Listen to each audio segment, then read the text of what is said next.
함께 봉독하실 하나님의 말씀은 예레미야 20장 7절부터 18절까지 말씀입니다. 7절부터 13절까지만 우리 함께 뜻을 생각하시면서 말씀 봉독하십시다. 여호와여 주께서 나를 권유하심으로 내가 그 권유를 받아 싸우며 주께서 나보다 강하사 이기셨으므로 내가 조롱거리가 되니 사람마다 종일토록 나를 조롱하나이다. 내가 말을 할 때마다 외치며 파멸과 멸망을 선포하므로 여호와의 말씀으로 말미암아 내가 종일토록 치욕과 모욕거리가 됨이니이다. 내가 다시는 여호와를 선포하지 아니하며 그의 이름으로 말하지 아니하리라 하면 나의 마음이 불붙는 것 같아서 골수에 사무치니 답답하여 견딜 수 없나이다. 나는 무리의 비방과 사방이 두려움을 들었나이다. 그들이 이르기를 고소하라, 우리도 고소하리라 하오며 내 지난 벗도 다 내가 실족하기를 기다리며 그가 혹시 유혹을 받게 되면 우리가 그를 이기어 원수를 갚자 하나이다.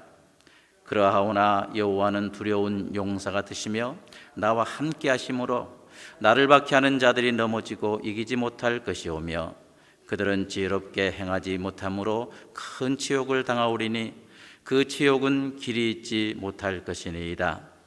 의인을 시험하사 그 배부와 심장을 보시는 만군의 여호와여, 나의 사정을 주께 아뢰사온즉 주께서 그들에게 보복하심을 나에게 보게 하옵소서. 여호와께 노래하라, 너희는 여호와를 찬양하라. 가난한 자의 생명을 행악자의 손에서 구원하셨음이니라. 아멘.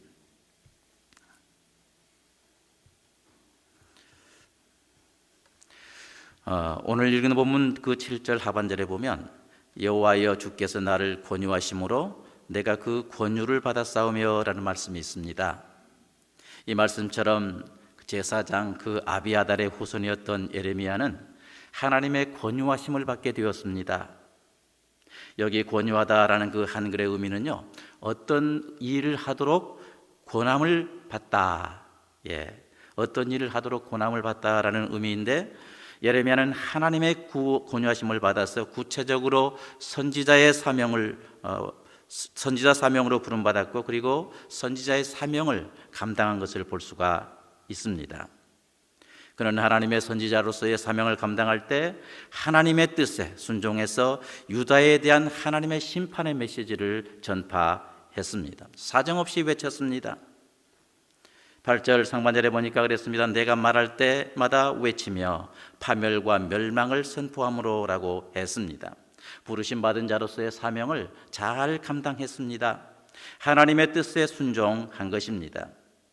특히 선지자 예레미야는 유다 백성들이 그 왜곡된 성전 신학, 다시 말해서 잘못된 그 성전 신학을 보루로 삼아서 거짓 희망 속에 파묻혀 살 때 이것을 신랄하게 비판했습니다. 지적했습니다. 우리 가운데 성전이 있기 때문에, 또한 우리 가운데 하나님 앞에 행하는 그 제사가 있기 때문에 우리는 결코 멸망하지 않는다. 이런 왜곡된 그 성전 신학을 선지자 예레미야는 신랄하게 지적했던 것입니다.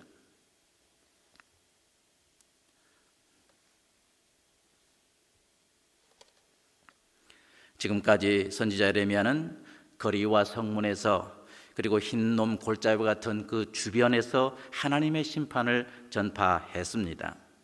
그런데 오늘 본문에 보면 선지자 예레미야는 하나님의 성전에서 지금 이제 유다의 심판을 선포하고 있습니다. 그럴 때 전에 없었던 그러한 현상이 발생했습니다. 무엇보다도 그 성전 감독인 그 바수울의 행동을 우리가 볼 수가 있습니다. 선지자 예레미야가 지금까지 이와 같이 그 주변에서, 다시 말해서 거리에서, 성문에서, 또한 흰놈 골짜기에서 이렇게 주변에서 하나님의 심판의 메시지를 전할 때는 방관자적인 그런 태도를 취했습니다. 아무런 상관을 하지를 않았습니다. 그러나 선지자 예레미야가 성전에서 심판을 선포하자 자신의 어떤 그 기득권, 또한 종교적 위치가 흔들릴 것에 대한 위기의식을 느낀 바수울은 어떻게 합니까? 예레미야에게 신체 구금이라고 하는 극단적인 방법을 쓰기 시작했습니다. 예레미야를 때렸습니다. 그리고 성전문에 착고를 채워서 붙잡아 놓은 것을 볼 수가 있습니다. 제사장 바술뿐만 아니라 유다 백성들에 대한 이 선지자 에레미야에 대한 태도도 바뀌어진 걸 볼 수가 있습니다. 유다 백성들의 선지자 에레미야를 대하는 그 태도도 시간이 지남에 따라서 달라진 걸 볼 수가 있습니다. 처음에는 선지자 에레미야가 심판의 메시지를 선포할 때 백성들은 무관심했습니다. 그러나 점점 강도가 높여졌는데 고향 아나도 사람들의 그 박해에서도 알 수 있듯이 이제 이 선지자 에레미야를 죽이려고 하는 그러한 시도도 한 것을 볼 수가 있습니다. 그리고 오늘 본문에 보니까 어떻게 나옵니까? 선지자 에레미야를 극도로 조롱합니다. 또한 이렇게 저주합니다. 더 나아가서 그를 죽이자 하는 그 군중 여론의 일치가 된 이 유다 백성들이 넘쳐난 것을 볼 수가 있습니다. 구체적으로 먼저 7절 하반절에 보니까 그랬습니다. 주께서 나보다 강하사 이기셨으므로 내가 조롱거리가 되니 사람마다 종일토록 나를 조롱하나이다 라고 했습니다. 점점 심각해지는 선지자 에레미야에 대한 핍박의 양상을 맞게 되었던 것입니다. 그리고 8절 하반절에도 보니까 그랬습니다. 여호와의 말씀으로 말미암아 내가 종일토록 치욕과 모욕거리가 됨이니이다 했습니다. 아직 성취되지 않는 예루살렘 멸망의 그 예언 앞에서 이제 선지자 에레미야를 많은 백성들이 조소합니다. 저것 봐라, 예루살렘 유다 멸망하지 않지 않느냐, 다시 말해서 거짓 선포 아니냐, 이렇게 하면서 선지자 에레미야를 조롱한 것을 볼 수가 있습니다. 모욕했습니다. 그리고 10절에도 보니까 그랬습니다. 나는 무리의 비방과 사방이 두려워함을 들었나이다. 그들의 이르기를 고소하라, 우리도 고소하리라 하오며 내 친한 벗도 다 내가 실족하기를 기다리며 그가 혹시 유혹을 받게 되면 우리가 그를 이기어 우리 원수를 갚자 하나이다 라고 말하고 있습니다. 여기 사방이 두려워함이라는 이런 말이 있는데요, 이 말은 선지자 에레미야가 바술에게 붙여줬던 그런 말입니다. 마골 미삽이 이렇게 어제 성경에 보면은, 어제 본문에 보면 나와 있는데, 선지자 에레미야가 이 바술 제사장에게 붙여졌던 그러한 이름입니다. 그런데 지금은 오히려 상황이 역전이 돼서 이 마골 미삽이라는 이 말이 선지자 에레미야에게 별명으로 붙여져 버린 것입니다. 사방이 두려울 수 있는 그런 상황에 에레미야에 쌓이길 바란다, 그런 말입니다. 백성들이 수군거립니다. 에레미야 내 사방에 두려움이 가득 차서 잘못된 길로 가거라. 만약에 혹시라도 잘못된 어떤 그러한 책 잡힐 수 있는 말이 있으면 우리는 그것을 기회로 해서 너를 고소하겠다, 너를 송사하겠다. 지금 한마디로 말해서 그물을 쳐놓고 에레미야 선지자가 빠지기를 지금 기다리는 그런 상황에 놓여 있다, 그 말입니다. 이러한 상황에는 자기 사랑하는 친구들까지도 끼어 있었다라고 말하고 있습니다. 사회적으로, 심리적으로 에레미야에게 철저한 단절감과 소외감을 준 그러한 상황이 지금 발생했습니다. 이와 같은 주위로부터의 핍박이 계속될 때 선지자 에레미야는 자신의 사명에 대해서 갈등과 회의가 거듭된 것을 볼 수가 있습니다. 그리고 이 갈등과 회의 앞에서 결국 선지자 에레미야는 결론을 내립니다. 하나님께서 나를 속이셨다. 이렇게 결론을 내리는 것입니다. 너무나도 비참한 단정을 하고 있습니다. 여기 권유하다는 말이 앞에서 한글로 말씀드릴 때는 어떤 일을 하도록 이렇게 권하다, 그런 의미가 있는데요, 그러나 원어를 깊이 살펴본다든가 또 영어 성경에 보면은 deceive, 한마디로 말해서 속이다, 유혹하다, 그런 의미가 있습니다.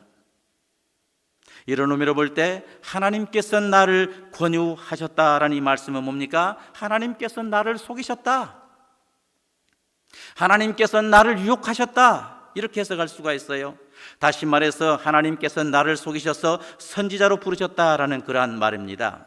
쉽게 말하면 내가 만약에 선지자가 되면 좋은 일만 있을 거야, 그러니까 내 부름에 너는 따라와, 좋은 일만 있으니까 어려운 일이 없어, 이런 내용으로 선지자 에레미야는 하나님을 생각한 것입니다. 하나님께서 나를 이렇게 속여서 좋은 일만 있을 거라고, 그러니까 이 선지자의 사명 감당해, 이렇게 속여서 나를 부르셨다라고 선지자 예레미야는 단정하기에 이른 것입니다.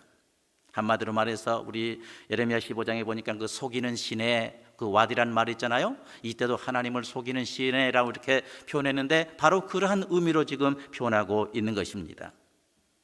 물론 하나님께서 선지자 예레미야를 선지자로 부르실 때 모든 어려움으로부터 보호해 주겠다, 모든 대적들보다 강하게 해주겠다, 또 복을 얻게 해주겠다라고 선지자 예레미야에게 말씀하셨습니다.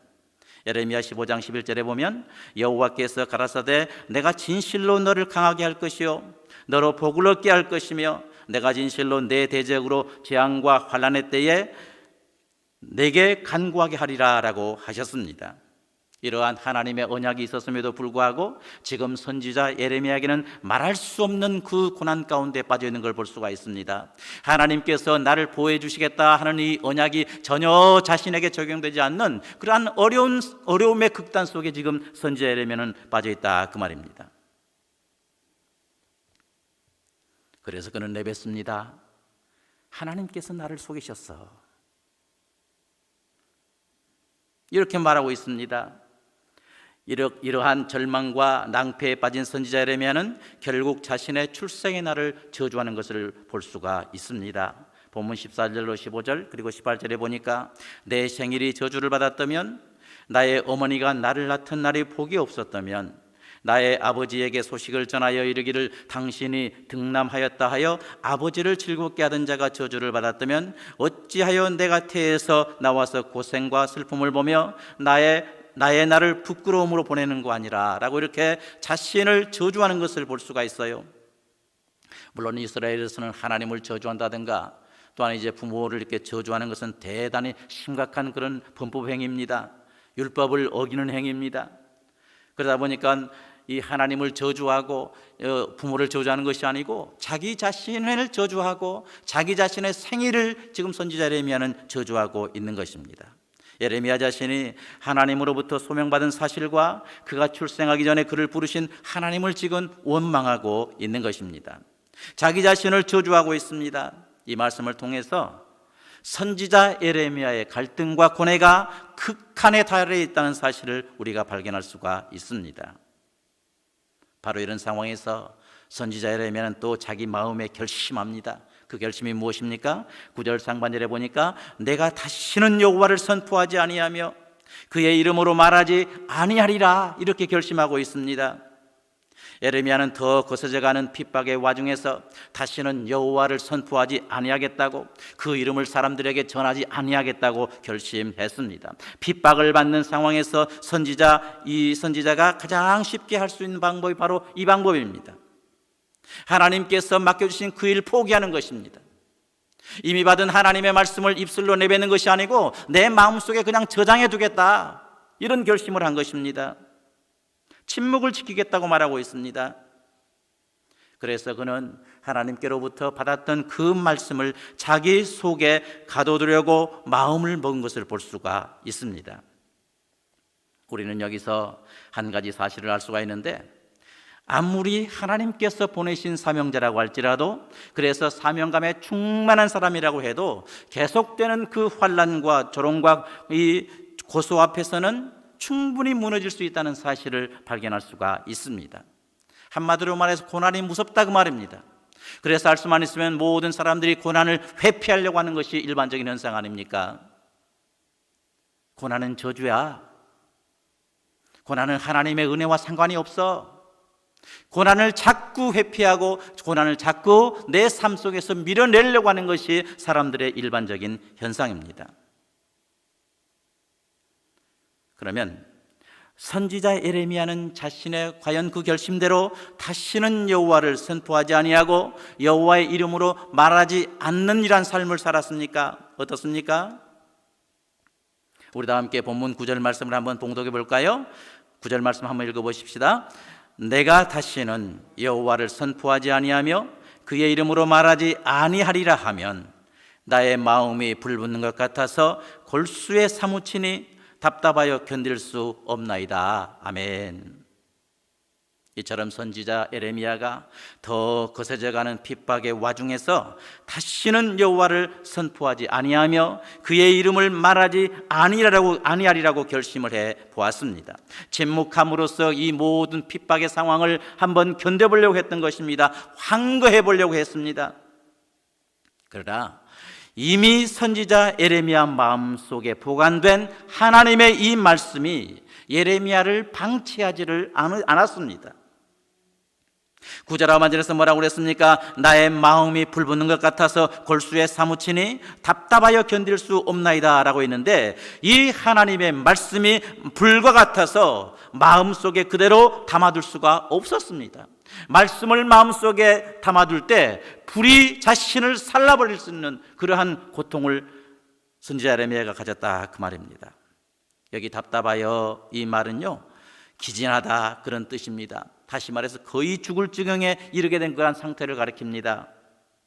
지금 하나님의 말씀으로 인해서 선지자 예레미야의 마음이 불붙는 것 같이 되어서 거의 죽을 지경에 이르게 되었던 것입니다. 그래서 선지자 예레미야는 불같은 하나님의 말씀을 밖으로 토해낼 수밖에 없었습니다. 하나님을 선포하지 않을 수가 없었습니다. 하나님의 이름을 사람들에게 전하지 않을 수가 없었던 것입니다. 지금 선지자 예레미야는 제사장 바수울로부터 모든 백성들이 이 선지자 지금 예레미야는 제사장 바수울부터 시작을 해서 모든 백성들이 자기 자신을 죽이려고 하는 이러한 상황에 처해 있습니다. 그뿐 아니고 지금 선지자 예레미야는 자기 마음속에 가둬둔 그 하나님의 말씀 때문에 지금 속이 타고 있어서 거의 죽을 지경에 지금 이르게 되었습니다. 이런 상황에 있어 선지자 예레미야는 이런 생각을 했는지 모르겠습니다. 사람들에게 잡혀주거나 아니면 내 마음속에 있는 이 말씀이 나를 태워서 이제 이 말씀의 불에 타주거나, 어쨌든 죽을 것이 사실이라면 차라리 말씀을 선포하다 죽자, 이런 생각을 했을지도 모릅니다. 바로 이러한 생각을 하고 있을 때 폐부와 심장을 보시는 만군의 여호와께서 선지자 예레미야의 마음을 노크하셨습니다. 그리고 마음이 불붙는 것 같아서 답답하여 견딜 수 없는 예레미야의 마음을 보신 것입니다. 그리고 그 예레미야 선지자의 마음을 하나님께서 어루만지셨습니다.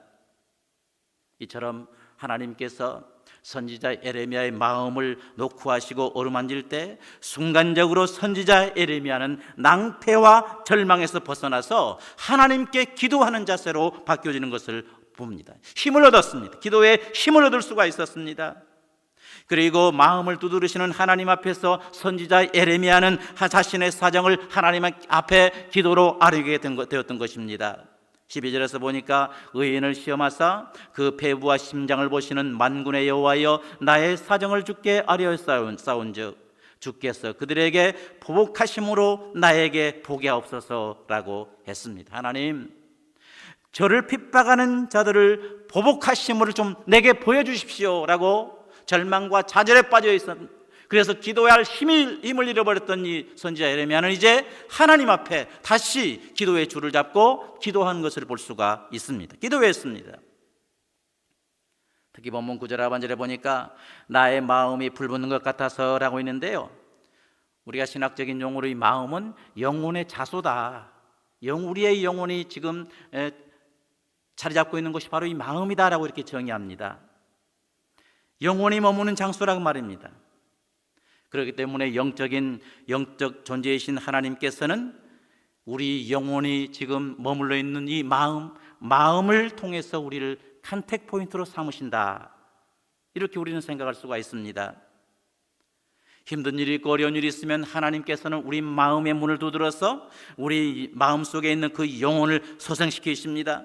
그리고 새 힘과 삶의 의미를 주시는 그러한 분이심을 알 수가 있습니다. 그리고 우리가 이 마음이라고 그러는데, 이 마음은 우리 잘 아시는 대로 생명의 근원입니다. 잠언 4장 23절에 보니까 무릇 지킬 만한 것보다 더욱 내 마음을 지키라, 생명의 근원이 이에서 남이니라 라고 말씀했습니다. 그런데 이 마음이요, 심히 부패했기 때문에 우리 예레미야 17장에 말씀했잖아요. 심히 부패한 것 중에 하나가 바로 이 마음이다라고 말했는데, 이 마음이 심히 부패했기 때문에 쉽게 악을 행할 수가 있고요, 쉽게 좌절해 버릴 수가 있고요, 그런가 하면 쉽게 힘을 얻을 수 있는 것이 바로 이 마음입니다. 그렇기 때문에 하나님의 사람들이, 아니 모든 사람들이 무릇 마음을 지키는 것이 급선무입니다. 무엇으로 마음을 지켜야 됩니까? 잠언 7장 2절로 3절에 보니까 그랬습니다. 하나님의 말씀으로, 하나님의 명령으로 내 마음판에 새기라 라고 이렇게 말씀하셨어요. 하나님의 말씀으로 우리 마음을 지켜야 됩니다. 하나님의 말씀에 충만할 때 우리 마음은 하나님의 말씀대로 보존이 되는 것입니다. 믿으십니까? 그러므로 우리가 말씀을 대해야 될 이유가 바로 여기에 있습니다. 예레미야의 23장에 보면 뭐라고 그랬어요? 하나님의 말씀을 가리켜서 방망이다, 바위를 깨는 방망이다 이렇게 말하고 있습니다. 이러한 능력이 살았고 운동력이 있을 뿐만 아니라 아무리 강한 바위라고 할지라도 두들겨 깰 수 있는 것이 바로 하나님의 말씀임을 우리는 알 수가 있습니다. 바로 이 말씀으로 항상 내 마음속에 새겨놔야 된다 그 말입니다. 하나님의 말씀으로 내 자신을 지켜나가야 된다 그 말입니다. 그럴 때에 우리의 마음이 온전히 주님을 향하게 될 줄 믿습니다. 마음에 찾아오신 하나님은, 하나님을 경험한 이 선지자 예레미야는 하나님을 다시 선포하고 있습니다. 하나님을 노래하고 찬양하라고 지금 권면하고 있습니다. 17절 한번 같이 한번 읽어볼까요? 13절 말씀입니다.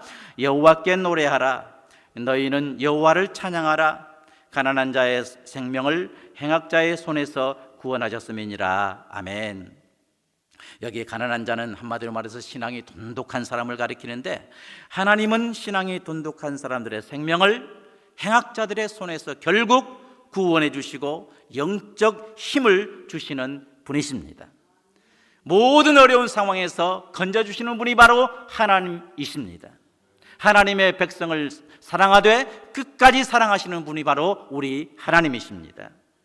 선지자 예레미야는 이 하나님을 선포하면서 이 하나님을 찬양하고 노래하라고 지금 외치고 있습니다. 사도 바울도 고린도전서 9장 16절에서 선지자 예레미야와 유사한 고백을 했습니다. 내가 복음을 전할지라도 자랑할 것이 없으면 내가 부득불할 이름이라. 만일 복음을 전하지 아니하면 내게 화가 있을 것이미로다 라고 이렇게 그는 고백을 합니다.